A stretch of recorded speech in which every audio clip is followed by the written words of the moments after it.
Magandang araw at ngayon ay mag-aaral muli tayo ng salita ng ating Panginoon. Doon pa rin po tayo sa series natin na Encounter God. So kagabi, ang naging topic natin o kahapon ay all about Peter at doon sa 12 disciple. At ngayon ay continue natin yung pag-aaral natin ng salita ng Panginoon. At ito yung second encounter with Jesus ni Peter. So, matatandaan natin na si Peter ay isang mangingisda. He is a fisherman. At ginawa siya ng Panginoon na fisher of men. Sabihin, from fisherman o mangingisda into mamamalakayan ng mga tao. And that time, kung susundan natin yung story ni Pedro, yun yung naging hanap buhay niya, yun yung pinagkukunan niya ng pagkakakitaan. At that time na tinawag siya ng ating Panginoon and upang maging malakayan ng mga tao, ay ilang beses siyang pinagkanulo ng ating ni Pedro. Una, nung tinanggihan niya yung pagkakatawag sa kanya ng Panginoon, nung namatay ang ating Panginoong Jesus at bumalik siya noon sa pagiging mangingisda. So sinabi niya na wala na yung Panginoon, kailangan ko na ulit mangisda. At nung time na yon ay sumama sa kanya yung kanyang mga kasamahan, mga sabi nga ay veterans pagdating sa pangingisda. At buong gabi noon ay biglang dumating ang Panginoong Jesus at tinanong sila, may nahuli ba kayo? At sabi ni John the Beloved is, wala po. Sabi ng Panginoon, sige, ibato nyo yung lambat nyo sa bandang kanan. At that time din ay nung iahon nila yung lambat ay napakarami nung nahuli nilang isda, almost 150 pieces. At dahil nga doon ay nakilala ni John Beloved o namukhaan niya na yung tao na nagsabi sa kanila ay ang Panginoong Jesus. At yung pangalawa na pagkakanulo ni Peter sa kanya is nung 3 beses siyang pinagkanulo nung napako siya sa krus. At eto nga yung verse natin. Habang kumakain sila, kasama ang ating Panginoon na pinagluto sila noon that time ng isda at tinapay. Ito yung sabi niya ni Panginoon Jesus kay Peter. Sabi niya doon, pagkakain nila, tinanong ni Jesus si Simon Pedro, Simon, anak ni Juan, iniibig mo ba ako ng higit sa mga ito? O doon daw sa mga pagkain na nasa harapan nila. Opo, Panginoon, alam niyong mahal ko kayo, tugon niya. Sinabi sa kanya ni Jesus, kung gayon, pakainin mo ang aking mga batang pupa. Ito po the time na tinawag siya ng ating Panginoon na una nga ay, sabi nga, ginawa siyang mamamalakaya, pinasunod siya upang mamalakaya ng mga tao o mag-share ng gospel dun sa mga tao. At kaya sa tinanong ng Panginoon, kasi that time nga ay nung namatay si Jesus, talagang iniwan niya yung pag-share ng gospel, kundi bumalik siya doon sa pagiging mangingisda. At yun nga, wala siyang mahuli. At sabi nga na sa buhay ng bawat isa sa atin ay ang Panginoon yung nagsusupply ng pangangailangan natin. So sabi dun sa unang teaching natin, sabi dito, those who serve God are fully supported by God.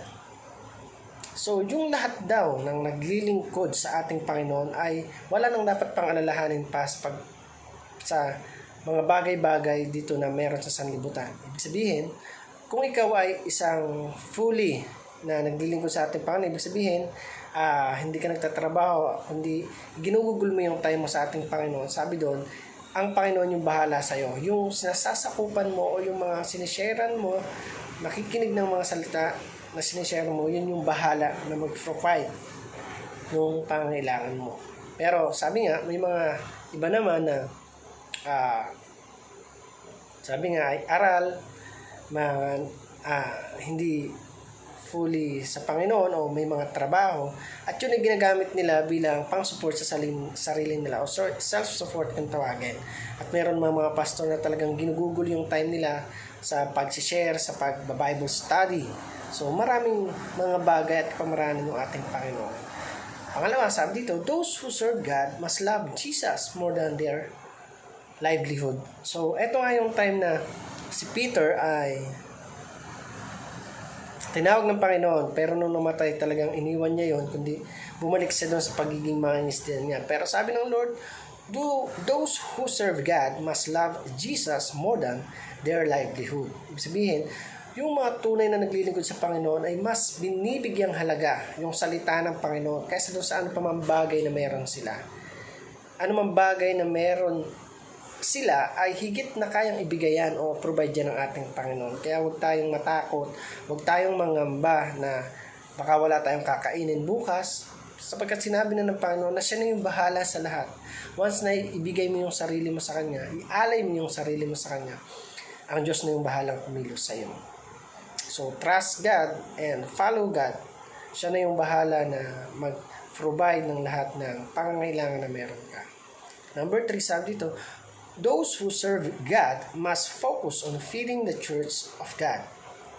So, yun yung payo niya kay Pedro. Sabi niya doon, kung gayon, pakainin mo ang aking mga batang tupa. Kasi tinanong siya kung talaga bang iniibig niya ang Panginoon. Sabi niya, opo Panginoon, alam niyo, mahal ko kayo. Tugon niya. So, sabi ng Panginoon Jesus, sinabi sa kanya ni Jesus, kung gayon, pakainin mo ang aking mga batang tupa. Ibig sabihin, tinawag si Pedro upang maglingkod. Sabi niya, upang iwanan. Kasi si Peter that time is full-time siya sa pag-share ng gospel. At sabi ng Lord, siya na yung bahala na magpakain sa kanya. Hindi siya dapat mangamba pa sa kakainin niya sapagkat ang Panginoon na mag-provide ng lahat ng iyon. So, para naman po sa ating application, sabi dito, una, serve God and trust Him for provision. So, magtiwala lang tayo sa Panginoon. Maglingkod tayo sa Kanya at hayaan natin na siya yung kumilos dun sa provision niya sa buhay ng bawat sa atin. Hindi niya tayo iiwan, hindi tayo pababayaan ng ating Panginoon. Hindi niya tayo hayaang magutom. Hindi niya tayo hahayaan na mapahamak once na maglingkod tayo sa Kanya. Number 2, sabi dito, use your livelihood as a means to serve God. So, sabi ko nga, may mga pastor kasi o mga lingkod ng Panginoon na talagang mga professional. At sabi doon, gamitin natin yon para maparangalan yung ating Panginoon. Ibig sabihin, yung mga bagay na binibigay sa atin ng ating Panginoon, gawin natin mas matimbang yung salita ng Diyos sa buhay natin. Andyan lang yan trabaho. Andyan lang yan para i-provide yung physical needs mo, your financial. Pero higit na dapat pinag-uukulan natin ng pansin is yung salita ng Panginoon na ma-share doon sa mga tao na mas nangangailangan ng tulong ng bawat isa sa atin. Number 3, sabi dito, focus on feeding the people of God and let God feed you. So, eto nga yung sinasabi ko na yung mga tao na talagang gusto na mag-serve yung taos puso sa ating Panginoon, huwag kang matakot. Dahil ang Panginoon ay patuloy na sasayo at siya yung maggagabay sa iyo, magbibigay ng lahat ng pangailangan mo. All you need to do is to serve and offer your life to God and let God feed you. Give all those things that you need. Wala ka nang dapat ipangamba. Wala ka nang dapat ipag-alala. Wala ka nang dapat ikatakot sapagkat ang Diyos ay sasayo saan ka man naroroon. Again, thank you for watching this video. I hope you learned something and God bless you.